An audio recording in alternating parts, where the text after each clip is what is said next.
everyone. I'm John Evans. Welcome to another episode of One on One. Lacey Suggs is in her third season now as a co-captain on the UNC Wilmington women's basketball team. She had an all-world career at East Bladen High School, winning just about every award possible. Fans may not know, though, that Lacey came close to not playing basketball on the college level, and then after walking on with the Lady Seahawks, she almost walked away from the game. I know a lot of Seahawks supporters are sure glad she decided to stay.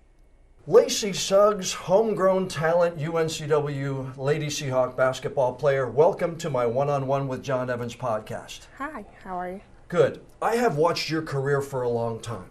I watched you up there playing for East Bladen for many, many years. How much does family mean to you? Because I follow you on social media, and I know you're deeply, deeply rooted in your family. Yeah, I am. We just go way back to even my mom's dad was big in sports. He's in the Hall of Fame at ECU for basketball and baseball. So, and then growing up with two older brothers had really where my toughness comes from, I feel like. And even like my mom's side of the family and my dad's side of the family, we're all close. We get together every year for holidays and stuff like that. They always support me at my games no matter what. And family's really, really big throughout the Suggs family in the West and all that. Is that where you got your drive to play sports? Do you remember playing sports even as your youngest days? Yeah, the first sport I remember playing is t-ball, and I remember playing with boys. So it was a boys and girls team, and there was probably like 3 girls maybe, and the rest were guys. So yeah, and then I remember playing soccer, and I remember always playing with my brothers, and they would never take it easy on me for sure. Would you be as good had you not played with them growing up? Oh, no. If it wasn't for my brothers, I don't know if I'd be where I'm at today. Why is that? Because they just, looking up to them, like, they're older than me, they're boys, like, I wanted to be as good as they were, because they were good in sports too. Mm-hmm. So that's definitely where I got it from. Where are they now? My brother is the manager for Cape Fear Farm Credit in Elizabethtown, but he lives here in Wilmington, so he drives back and forth every day. Mm-hmm. And then my other brother, Luke, he works for a marketing firm in Raleigh, so he's in Raleigh. Cool. So everybody's close. Yeah, still. Yeah, still.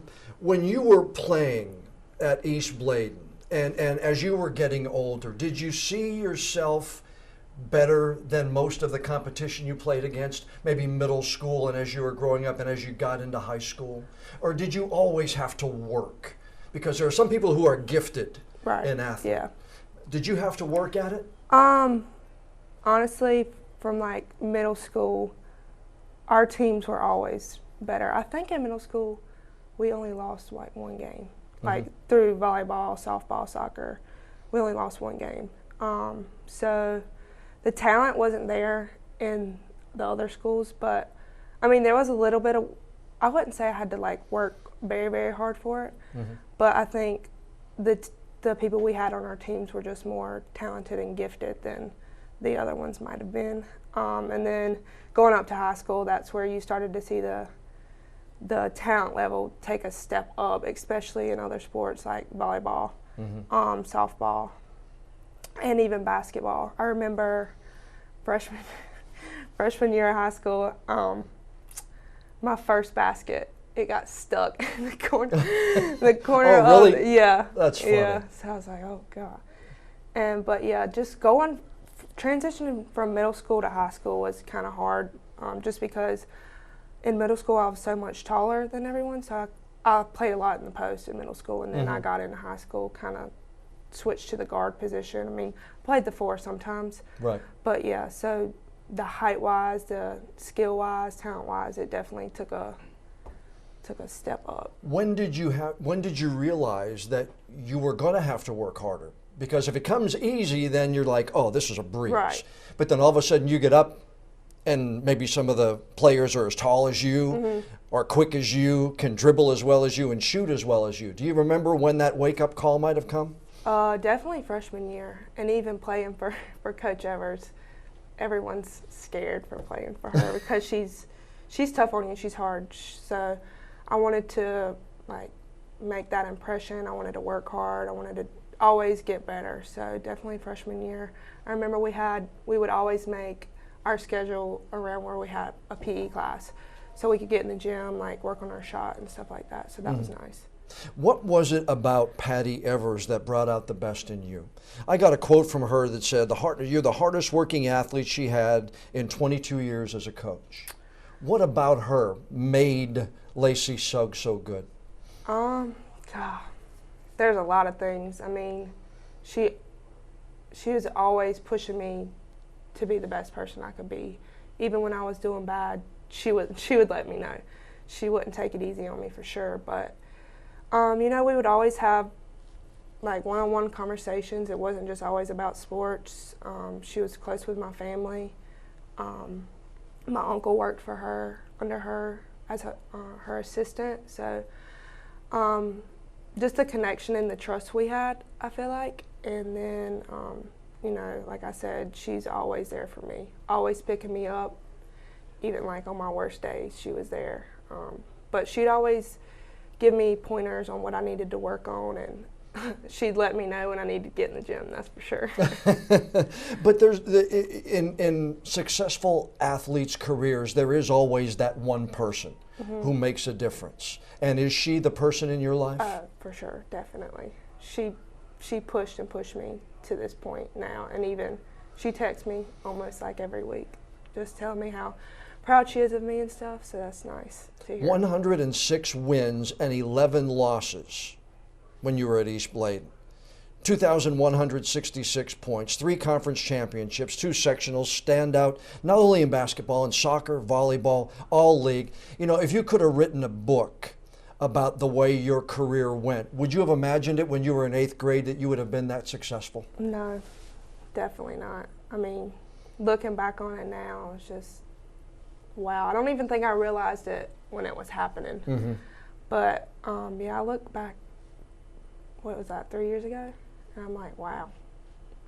It was a fun time for sure. Was it fun? I mean. Oh yeah, for sure. I mean, the people I played with made it fun too. The coaches made it fun, always made it fun.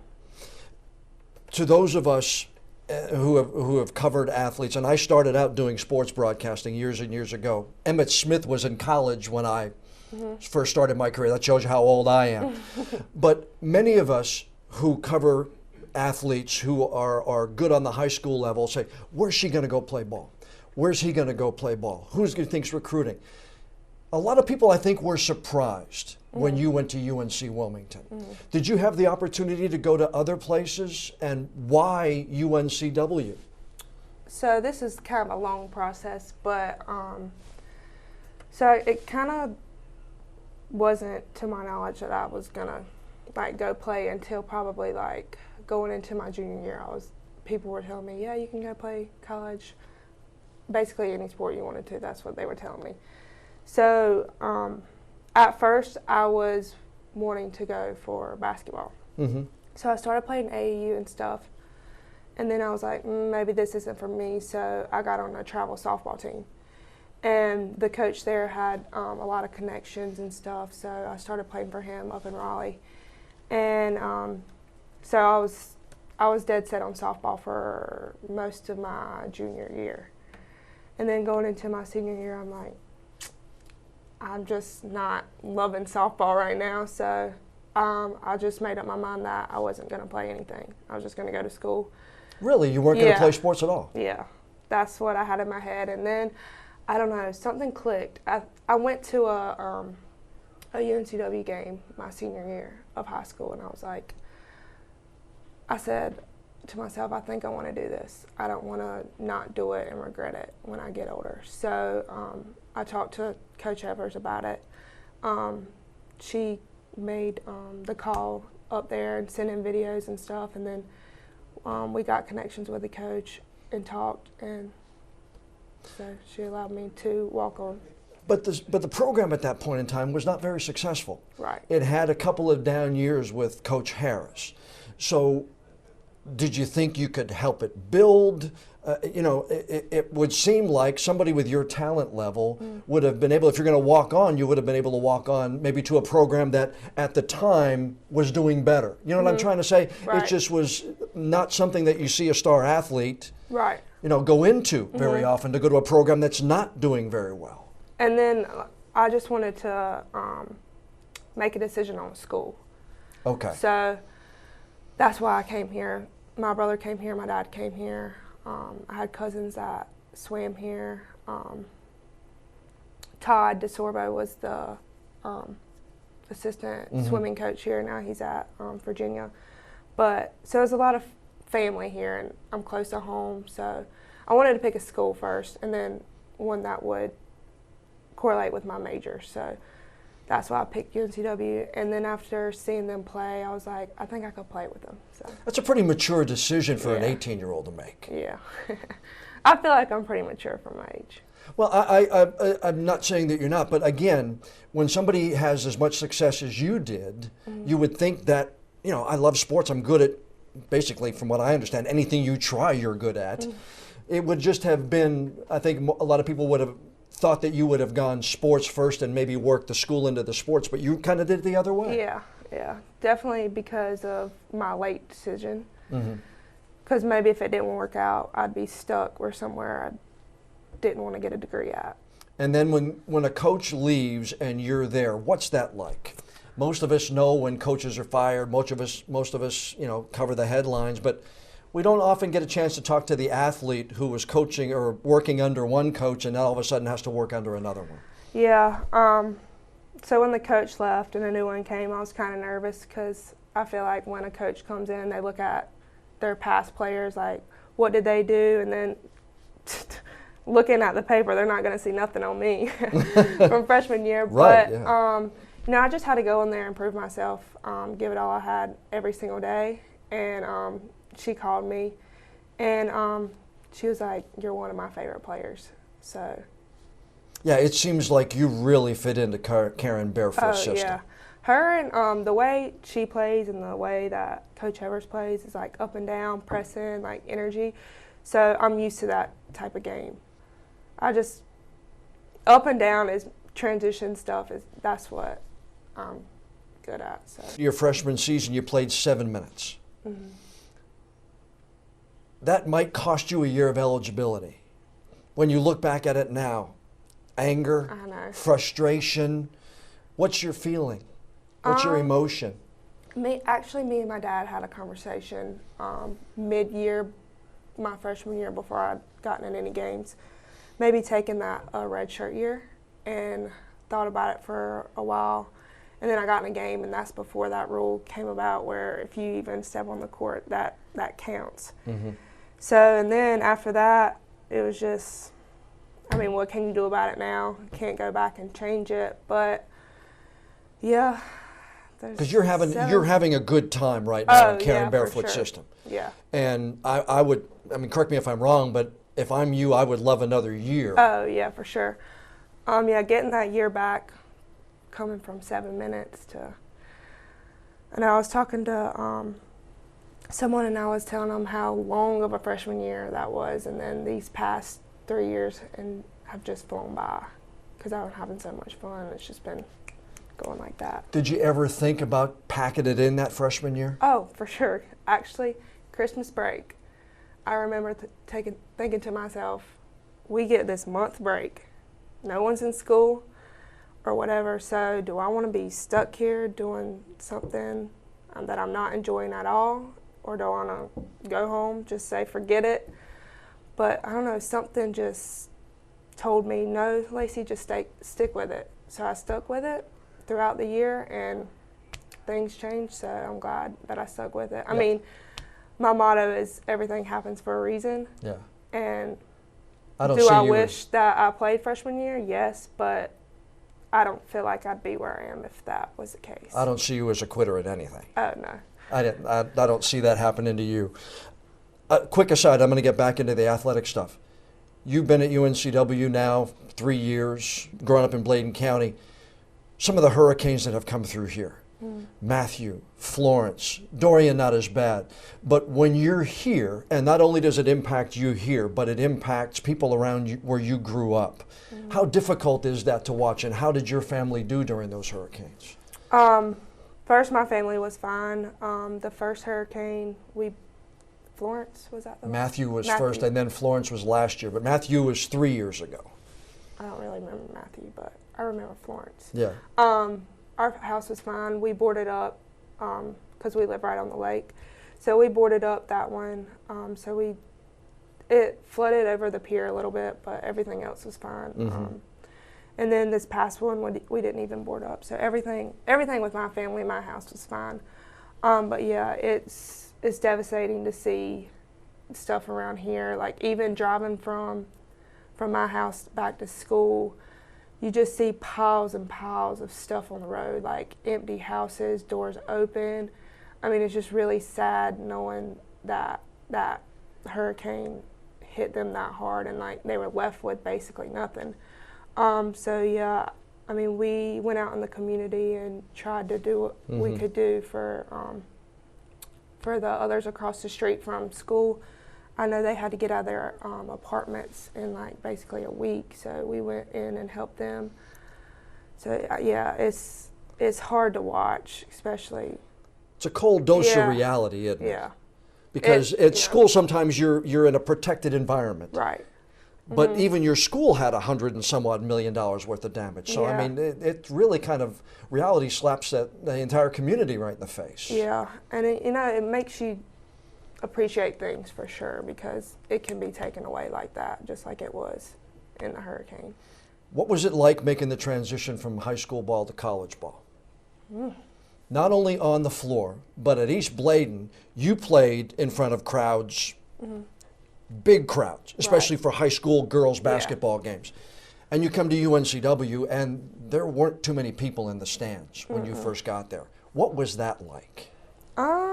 Yeah, going from East Bladen women's basketball to UNCW women's basketball,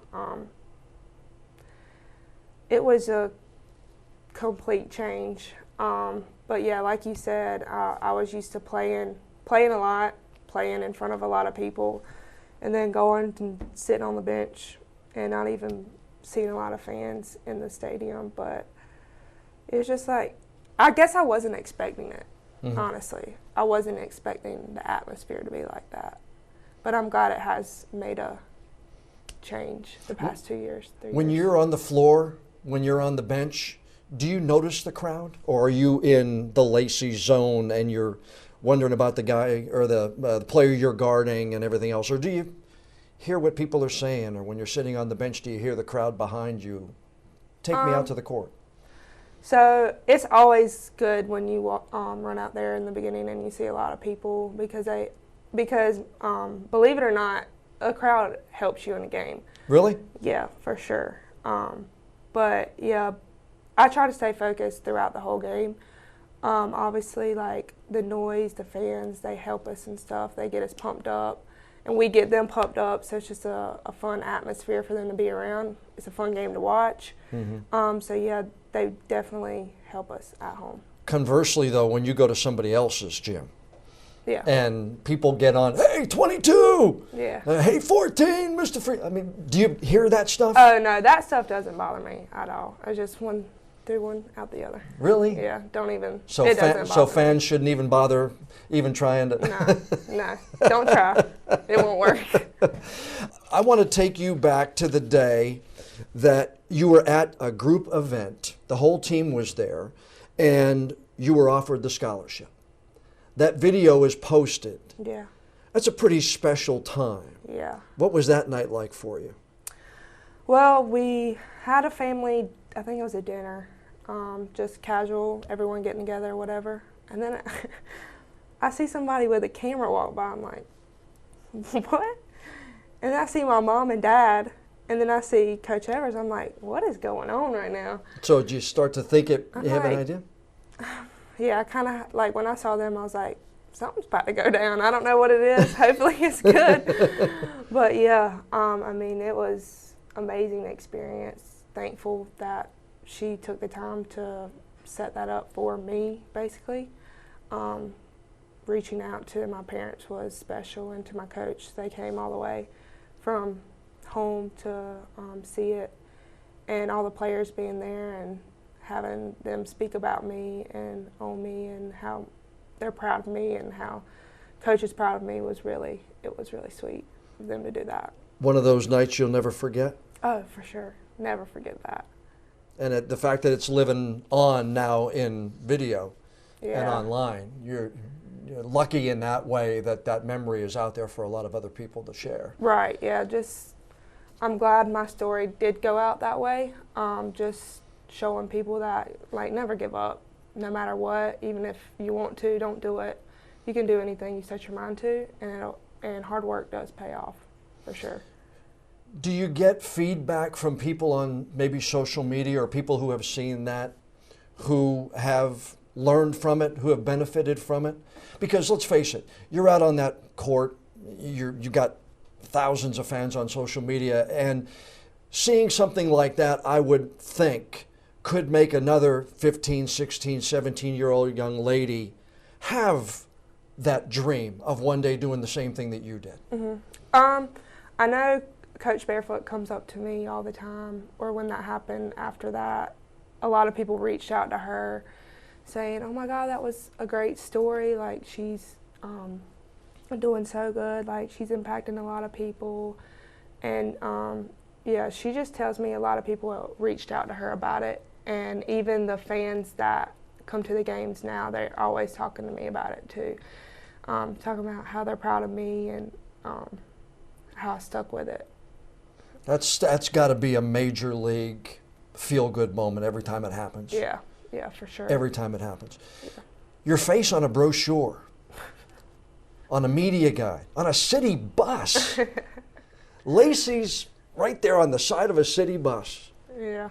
Ooh. I would get Snapchats of it all the time. People would send me videos. Oh my God, there's you. I'm like, oh God. Can you? I mean, again, it's the Times, it's advertising, it's marketing, but it's you on the side of a city bus, driving down the streets in Wilmington. That's got to be just a kick. Yeah. I mean, everywhere I went, someone would say something about it. Or if I go home, oh, I see that you're on a bus. Mm-hmm. I'm like, oh. I saw you say something about that on social media. Oh, one time. yeah. Actually, they just put up a new one of Ayanna and Ty on the men's team. And I tweeted at her, I said, I'm glad it's you and not me this time. But yeah. What is it like having to deal with social media now? You're active. You're very active on social media. I follow you on social media and several other players on social media. In my time, when I played high school ball, if somebody saw me out there, they could tell my mom and dad or whatever it is. But immediately if they see you somewhere, it's boom. Right. It's boom. It's a picture. It's video. It's taken somewhere. Yeah. Is that always on your mind? I mean, can you even go out and have fun and enjoy? I know you do with your teammates, because you guys are posting all kind of fun things all the time. But when you're out and about and just want to relax, you still have to kind of worry about everybody's got a phone. Right, yeah. That's a big thing nowadays in the society we live in. Everyone's has their phone out. Everyone wants to take a video when something's happened. Everyone wants to take a picture when something's happening. So yeah, you have to be very cautious of what you do and even who you're around. I mean, I have friends outside of basketball, outside of athletics and stuff. So, and even sometimes I have to remind them, like, don't get me in this video, don't get me in this picture, I don't want to be in it. Like, I have this whole I have to be smart about what I do and what I post. Not saying that I do anything bad, but it's just like, even if you see a picture, and people will automatically think something even when it's not even happening. So yeah, you just have to be really cautious of what you're doing, who you're around, where you're at, stuff like that. Do you all talk about that on the team with the coaches, Tom and Joe Browning and all those guys? Do you talk about that kind of thing? Oh, yeah. Coach Barefoot talks about it a lot. She just reminds us to be smart. I think we're all smart enough to make those decisions, but sometimes, stuff happens. Can't do anything about it, but she is always reminding us about that. You don't take a lot of stances on social media. Social media for you is fun. Mm-hmm. There's a lot of people, though, who get out there and say, oh, I don't like this, or we should do this, but that's not you, is it? No. There's no point in me trying to start something. I don't like controversy, so, Good for you. I stay away from all that, but no, I'm not about the junk talking, about hating this person, hating this. I don't like this team. Even in politics, I don't even do any of that. Mm-hmm. So I just try to stick to myself and to my opinions to myself. Stay in your lane, lane. As my relatives used to say. Who's the best person you ever played against? The best player you ever played against?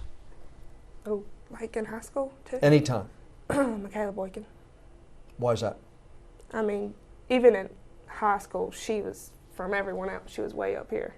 And she had everything.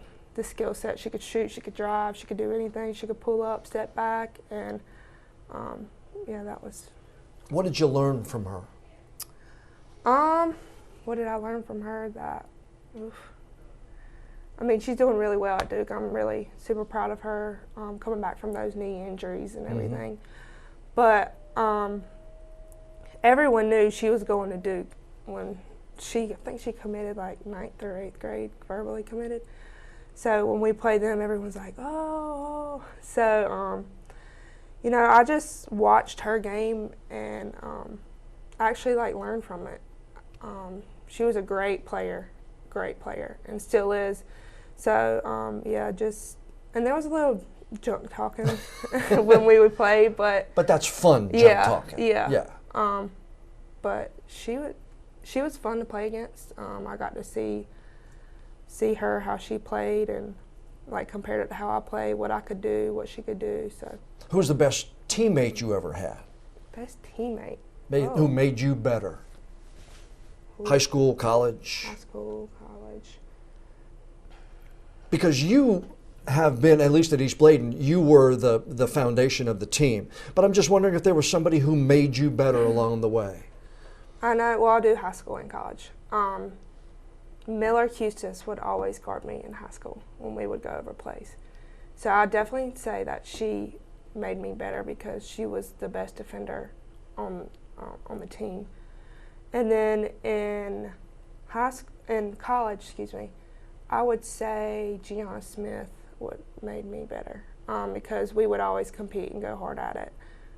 There was no giving each other anything. Do you ever think about playing overseas, giving it up, giving it a chance to continue to play pro ball? Yeah, it's definitely something I've thought about and definitely a conversation me and the coaches have had.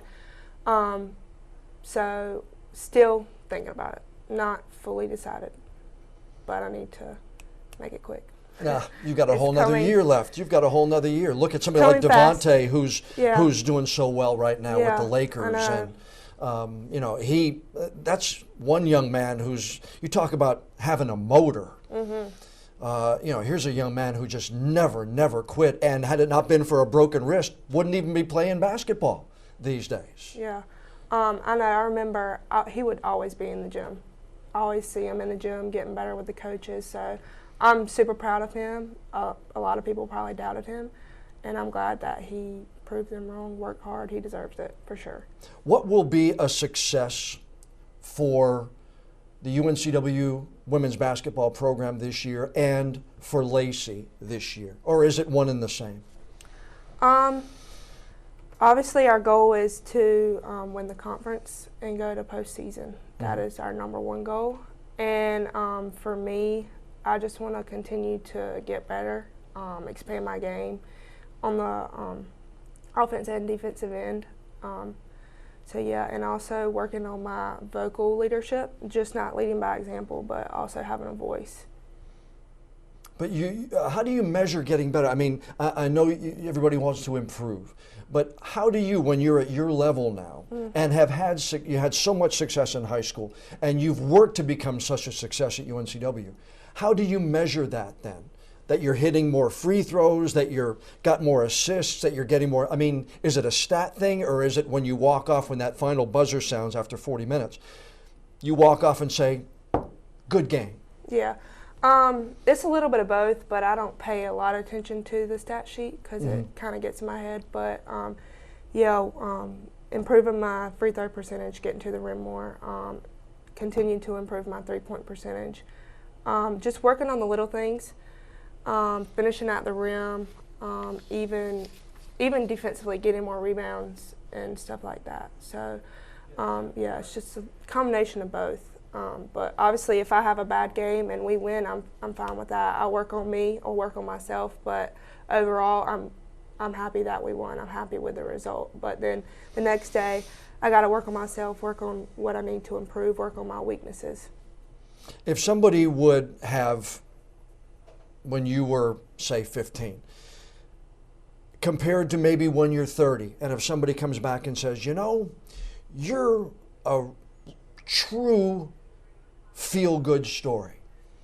Grew up in a small town, played with brothers, got better, all-star, out-of-this-world high school career, walk on, earn a scholarship, and now you're at a program that's flourishing. That's a pretty good feel-good story. Yeah, Coach Barefoot always tells me that I could write a book, but I don't see that happening. But I mean, when you're alone and when you lay your head down on the pillow, sometimes you just go, "Wow." Yeah. Or are you too young to think about all that's happened yet? No, especially hitting senior year, realizing that it's about to come to an end. I do think about it a lot. I'm like, I was just in high school, and now I'm about to graduate college, and all this has happened. I'm like, what actually did happen? But no, I'm thankful for everything that's happened to me. Like I said, everything happens for a reason. I went through that freshman year for a reason. If I didn't go through that, would I be here or not? I don't know. But I'm glad it happened to me, for sure. You're, again, a real true success story, and I know, anybody who's from southeastern North Carolina can't help but wish you the very best because of how well you've worked and how much you've worked, and really kind of the local young lady done good, as it were. Yeah, but I'm thankful for honestly all the support that everyone's gave me from this area. It's nice to see familiar faces in the stands, and even like people that I don't know come up to me and like, hey, you're the one that blah blah blah. I'm like, yeah, I am, but I really appreciate everyone's support. It means a lot. It drives me. It keeps me going. Yeah, well, I've wanted to do this interview for a long time because of how much I respect the decision to stick it, to decision number one to walk on here. And now I know a little bit more about that story. But it had to have been a tough freshman year. Yeah. And the fact that you stuck it out, and hopefully the NCAA will give you that final year and you'll have one more year just to enjoy. Yeah, hopefully. Fingers crossed. So fingers crossed. We'll see. Lacey, thanks so much for coming in. Thank you. It's really kind of cool to get to know you a little bit more. I appreciate you sitting down for an interview. I know you probably have a class you got to get to. But, oh, no, I'm done for the day. Thanks for being here. Thank you. A big thank you to Lacey Suggs for sparing some of her time and coming in to sit down for this week's interview. It's a story I've wanted to tell for a long time. She's a great follow on social media, especially on Instagram and also on Twitter too. And you can follow the Lady Seahawks basketball team. They're really active too on social media, especially again on Instagram and on Twitter. Now, mark it on your calendar. The team's home exhibition game is set for October 26th against Lenoir-Rhyne. And their home opener for the 2019-2020 season is set for November the 16th when they host South Carolina State at Trask Coliseum. Now, before we go, I'd like to ask you a favor. Please subscribe to the One-on-One with John Evans podcast on whatever app that you listen to your favorite shows. And if you would be so kind, please leave us a rating or a review. We really do want to know what you think of our interviews. And the more feedback we get from you, the higher we'll be listed on the podcast apps, and the better chance we have of bringing in even more new listeners. I'm John Evans. Thanks so much for joining us for this week's episode of One-on-One.